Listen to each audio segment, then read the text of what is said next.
Hi, everyone. Welcome into our weekly live stream, as always, at 6 p.m. London. Happy Sunday, everyone.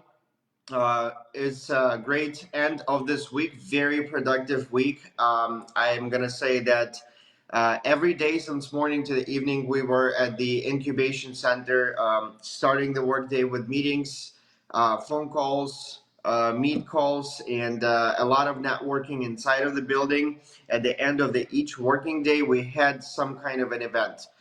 There were two or three events from the incubator that where they invited a couple of speakers and funds to talk to startups, share ideas, listen to us, and give some feedback. And some of the, one of the events was our event that we are creating right now every week for the past almost half a year now in San Francisco.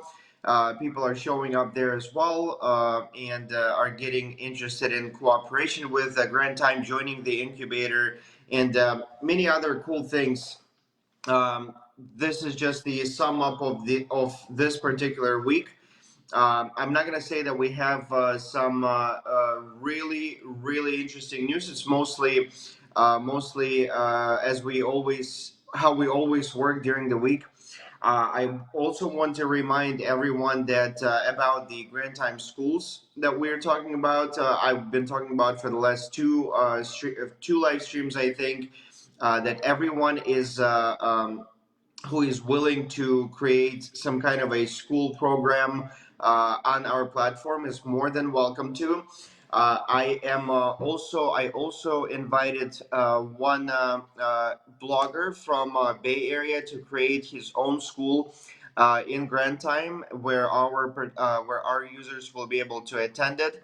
He basically teaches about he used to be an introvert himself and was struggling with that for a very long time. And he created courses that help people to kind of fight this feeling of being an introvert and speak out, because there's a lot of talents out there that are just shy to show what they can, and they're not, sure that what they know is going to be accepted by the people if they teach them. So I wanted to talk to him and invite him to create a school on our platform, and we're going to have a call next week talking about that. And I hope that he will add to our platform and teach us a lot of things, which I will attend these classes as well. Even though I'm not an introvert, I'm definitely an extrovert, but there's always something to learn about.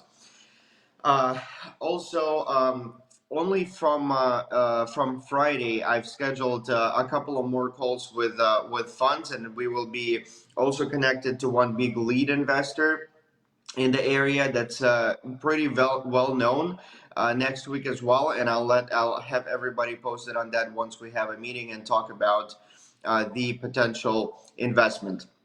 So I will keep today's live stream short, especially that it's Sunday and a lot of people are spending time with their families. If we have any questions today in regards to the project or even not about it, I'm ready to answer. So Olga, do we have any questions today? Yeah, we have one question from Nikolai Borisov. Okay. Raphael, how is the project progressing towards India or China? Great question, actually. I was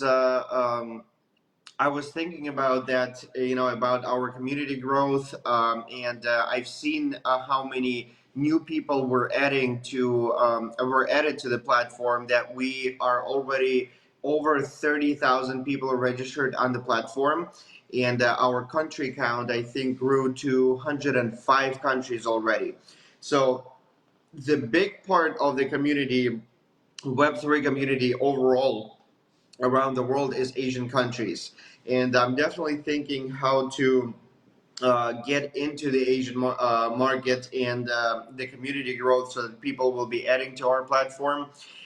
And recently, on the last event, which was our event on Friday, I've met a student, an international student from Japan.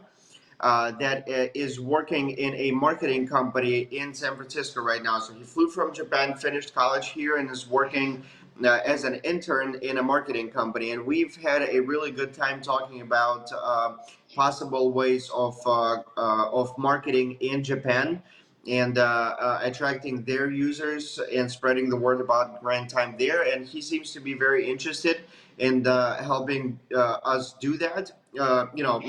It's not that I want to. It's not that I'm saying that because of that we're going to have a lot of people from Japan, or we're going to get into Asian markets, but this is something that we are already looking at and thinking how to move in that direction. Other than that, I can tell overall user growth on the project. You guys can see for the past less than a month, we've had over more than 1,000 users added to the platform and joined our chats. And we had people that are planting trees in Africa. We have people that are coming to the Grand Time School. We have people chatting in the main chat, and I'm really glad that the user growth is going up, and that people are starting to understand what we're doing, and are starting to do the tasks and plant trees and stuff like that to earn. Because in a very soon, in a very close time, with all us together, we're going to be able to grow the project count, the user count to, my projection, about 100,000 in half a year. So overall, hopefully I answered the question. Right now, I see a very big and fast user growth. Asian market wise, we're working on that, but there is a lot to it. Understanding the mentality, translating the language on the websites, creating Telegram channels where people will be talking in their languages. So I'm working on that, and we'll hope that in a very close period of time, we're going to be adding Asian markets to the project as well. Thank you for the question. I think that was it. Was it, Olga, or there's more questions? Uh, that's all. That's all. All right, guys. Well, like I said, usually on Sundays we have people are going with their spending time with their families, which is the right thing to do. So I'm not gonna have this keep this live stream for a long time. I want to say thank you all for joining the live stream, for asking questions. Thank you, Olga and Lena, for being here on a weekend. I want to wish everybody a great rest of the weekend, and I will see you guys on Wednesday at 6 p.m. London, as always, and we're going to have more news and cover some more topics. Thank you all, and I'll see you on Wednesday. Bye bye. Bye bye. See you.